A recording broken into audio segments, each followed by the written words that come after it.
Kakain tayo ng mga manok. Ito ang aking mga manok ng tutakaw. Sama-sama sila kalapati. Manok. Ang tapang mo pa dyan. Huwag ka matapang dyan.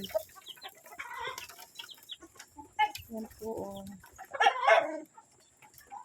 Yan po. Ang takaw niyo kumain. Hindi kain. Huwag lang mag-aaway. Oo, tuwang-tuwa sila, oh. Ako, oh, tuwang-tuwa ang aking mga alaga. Huwag matapang. Kain lang. Ako, oh, si kalapati. Walang pakialam. Ay, Mot, huwag maingay, Max. Mot, maingay ka na naman. Hindi ka na natuto dyan sa ating alaga. Ha? Hindi ka na natuto sa alaga natin. Ha? Makain lang sila. Yan po. Nakakatuwang alaga ng aking anak. May pasok po kasi ang aking anak ngayon, kaya ako nagpapakain. Yan po. Ang kanyang mga kalapati, sobrang dami. Yan po. Ang aking mga inahin. Yan po sila. Yan po, dami nila, oh. Ano? Pwede na ba ako magkatay sa inyo? Sino ang pwede kong katayin? Ha? Habang nasa school si Bosseng. Sinong pwede sa inyo? Ikaw puti. Ah, puti. Ang ganda ng mga inahin, no? Ang bibilog ng katawan. Yan po. Ito po yung sapal. At sinasamahan ko ng feeds. Yan po. Nakakatuwa naman ang mga inahin. Sige, kain na kain. Kain na kain.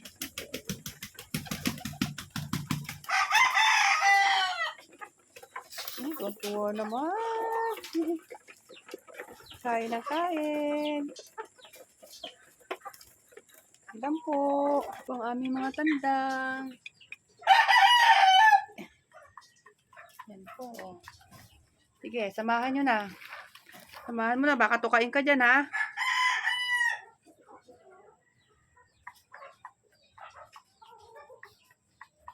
Oh, naku, si puti.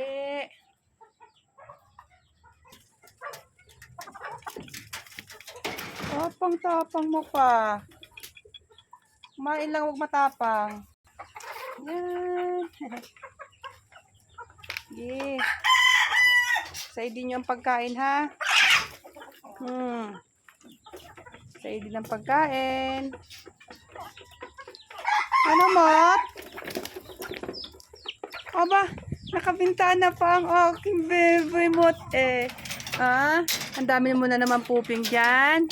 Ang lambing naman ang aking Mot. Oh, ano yung leg mo? Ang tandang. Aba. Pogi-pogi ng tandang namin na yan.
Ay naman ng tubig. Big.